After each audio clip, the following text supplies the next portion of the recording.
Good morning. For those I haven't met, my name is Rishan Hart and my preferred pronouns are he and him. I started working 6 months ago at Benton County, so there are many of you that I haven't met in person. My role here is as a mental health counselor for the Drug Treatment Court program. I also currently function as the interim program manager, and today I'm going to be talking about self-care. It seemed only fitting to start a conversation about self care with a minute of mindful breathing. So, you're welcome to close your eyes for this if that would be helpful. I invite you to breathe in through the nose and out through the mouth. As you take these long, slow breaths, when you get to the bottom of the exhalation, you might engage the abdomen muscles to push out that last bit of air before turning back towards the inhalation.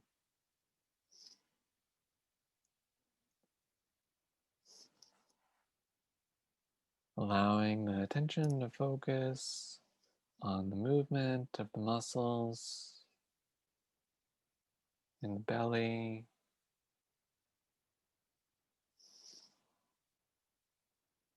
One more breath like that.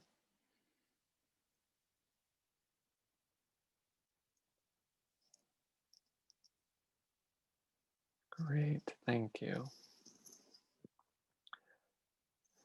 In preparing this talk, I estimated how much our agency is paying for the about 200 people here to attend just my little presentation. And while the actual dollar amount isn't particularly relevant, as a newer employee, I'm grateful to see the county investing that money for us to reflect on self-care. And I could easily spend my whole time talking about different things that you could do, different strategies, different types of self-care. But honestly, we've all got the internet. There are endless articles and blogs and podcasts on the topic if you're interested. Our department director, our health department director, was talking about healthcare transformation, and she mentioned maintaining our health in challenging times. So I want to continue with that theme. I want to talk about how we process stress and how to minimize the impact that stress has on our body, hearts, and minds. And this information comes primarily from the work of Emily and Amalia Nagoski in their book, Burnout. Now we're going to be talking about the stress response cycle. And to start, stress, like all emotions, has a beginning, a middle, and an end. And there is both stress and a stressor, which are related, but they are not the same. The stressor is the stimulus that causes a strain or tension and initiates the stress response cycle. That may be receiving a bill or getting into the car to drive at night or a conflict. Whereas stress is the mental, emotional, or physical response to the stressor.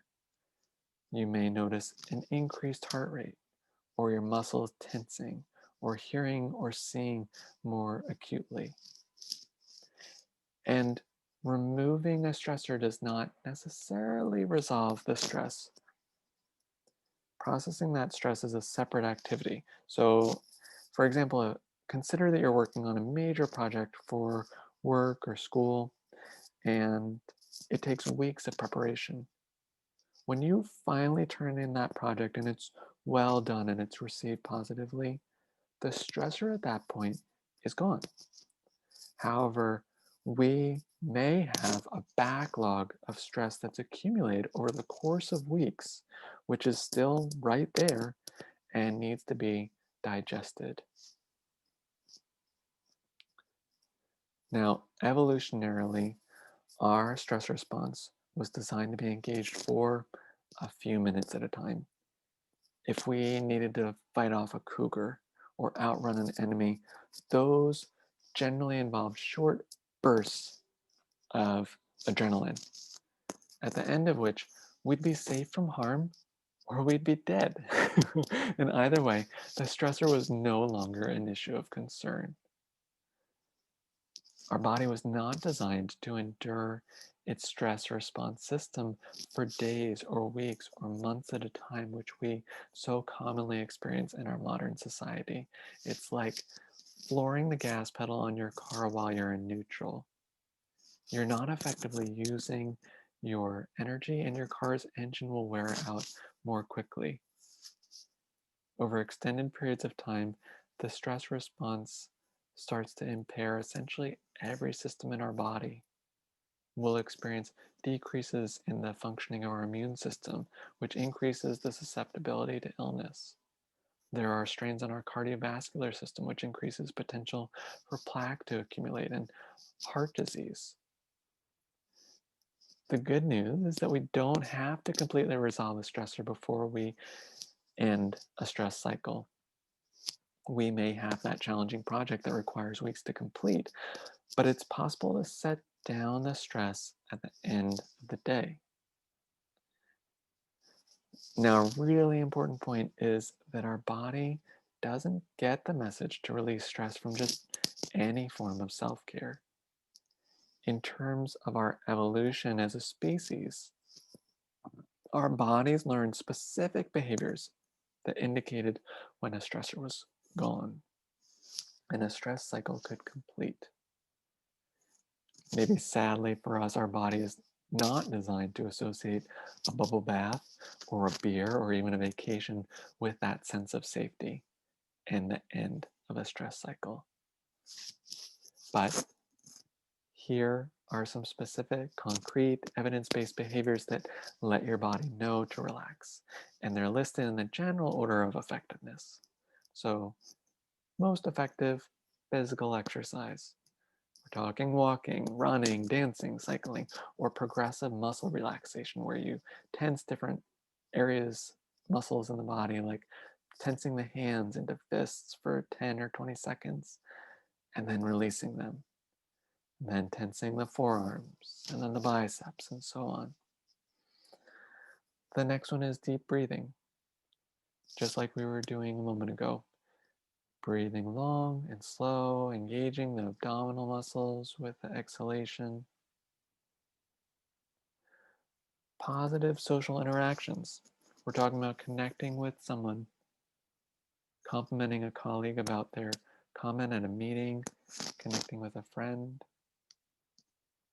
complimenting our barista on their outfit.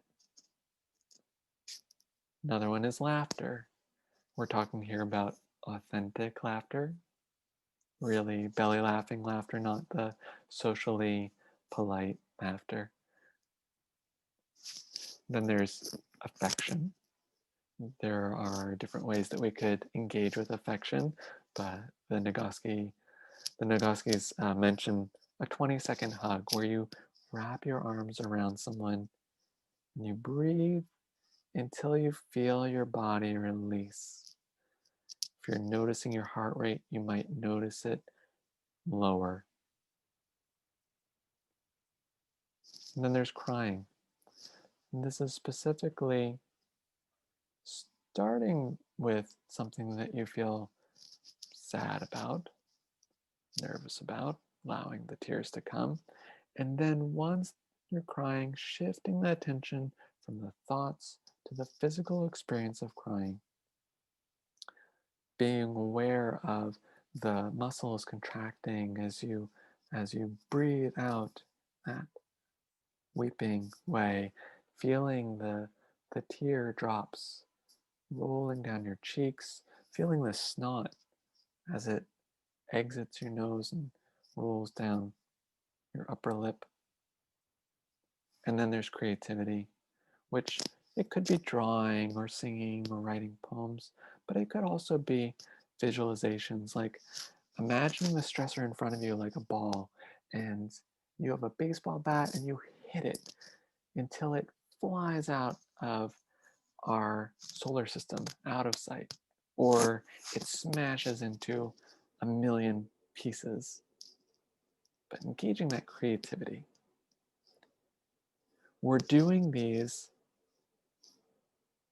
until we notice that our body is starting to respond, and engaging in even one of these behaviors daily can cue that relaxation. We're trying to become aware of our body so that we can recognize when that relaxation happens. And once our body gets the message, we may be able to more deeply absorb other forms of self-care. Reading a book or watching a movie or eating a delicious meal, all those wonderful activities can be more nourishing. Now, most of us won't feel a complete relief from stress the very first time we use these techniques. The majority of us are carrying a backlog of stress. And we are still living in a pandemic in the lead up to a presidential election with the perpetual reminders of the climate crisis. So we have these multiple overlapping stressors that need to be set down. And again, if you notice even a subtle movement in the body towards feeling relaxed, restored, you're probably on the right path. And I want to be really clear that stress is not the problem here. Our bodies are designed to experience stress, and life is a flow of challenge and stress and growth on one side and rest and comfort on the other. Stress does become problematic when our bodies, hearts, and minds are submerged, are barraged by adrenaline and cortisol, which becomes toxic to our bodies when there's no relief. Now, we could have a long conversation, a whole different conversation about the stories that our society tells about self-care, stories that self-care requires us doing something luxuriously expensive like traveling to Hawaii, which is not true.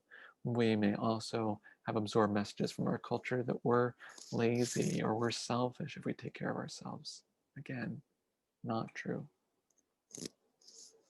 Our agency has been making conscious efforts to address diversity, equity, and inclusion out of what I understand as a recognition that we live in a culture that still embodies systemic racist and heteropatriarchal ideals.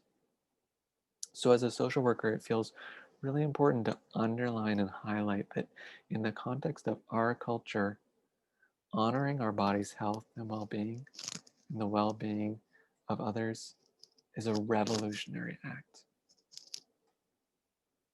That 1 minute that we took to breathe together was one small act towards shifting the dominant cultural paradigm.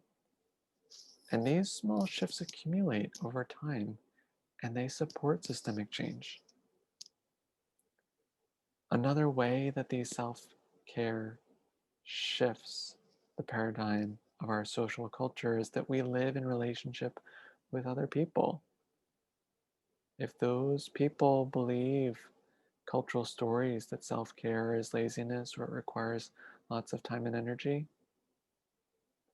you're more likely to experience resistance when you talk about your needs. And I'm highly aware that 80% of our health department staff identify as female. And I imagine this is a shared understanding, but it feels important to say that people who identify as female receive ongoing cultural indoctrination to be a caregiver, serving everyone else before addressing their own needs. And specifically, women are expected to provide the majority of childcare, which we know consumes exponentially greater amount of time since the start of the pandemic. Similarly, let's acknowledge that BIPOC members of our human community are culturally taught to be caregivers to white people.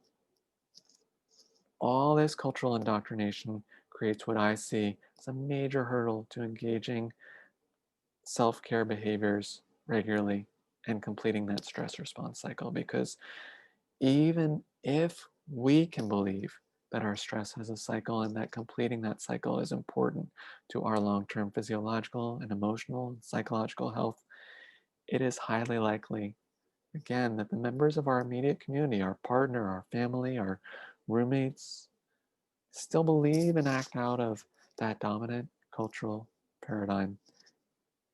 And that means that we need to have conversations, perhaps difficult conversations with those dear ones, before we can consciously create a new story.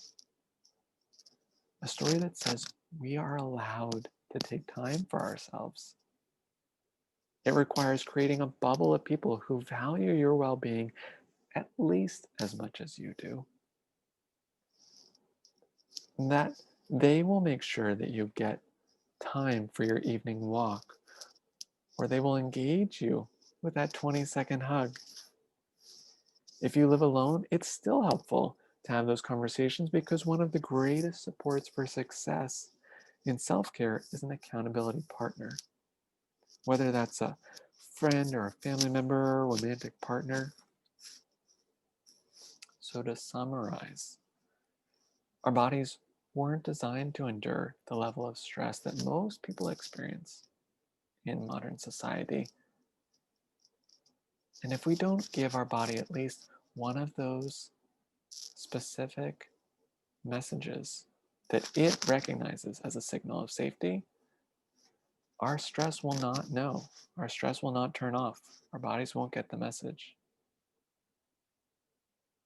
And this process of changing our relationship to self-care, it's a revolutionary act against oppressive cultural conditioning. And with the stressors that we face today, all of those stressors, we need everybody on board. We need our entire human community to be at their very best, because if you can't take care of yourself well enough to deal with these stressors, you will burn out. And that will be a loss for you. That will be a loss for all of us. We need you. So, in conclusion, our agency just paid for all of us to consider these ideas about self care. And it's incredibly humbling to be in the position of trying to say anything that's worthy of that financial investment. But what's more overwhelming to me, what nearly stuns me to silence, is the fact that those 20 minutes are gone for every person here, all 200 of us. We only get so many hours in this life. And regardless of what activities we choose to do with our time, it's my experience that how we engage is one of the best metrics for life satisfaction. And if we want to show up for our life with presence and curiosity instead of stress and exhaustion, those attitudes, that presence, is directly supported by understanding that self-care is non-negotiable. That change starts here, and that change starts now. So, to ground all of those words in practice and experience, let's end with another minute of deep breathing. You're welcome to close your eyes, breathing in from the nose, out through the mouth.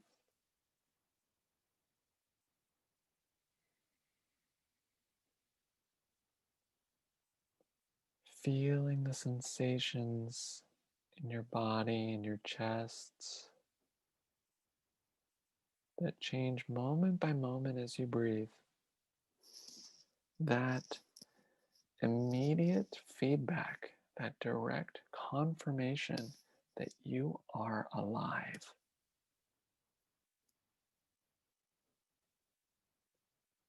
I invite you to savor it.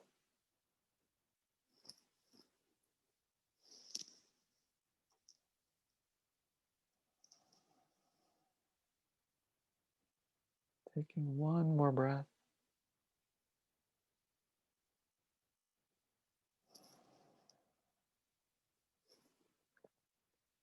Thank you. Again, thank you for the time. Thank you for the opportunity. May we take good care of ourselves. May we take good care of the world.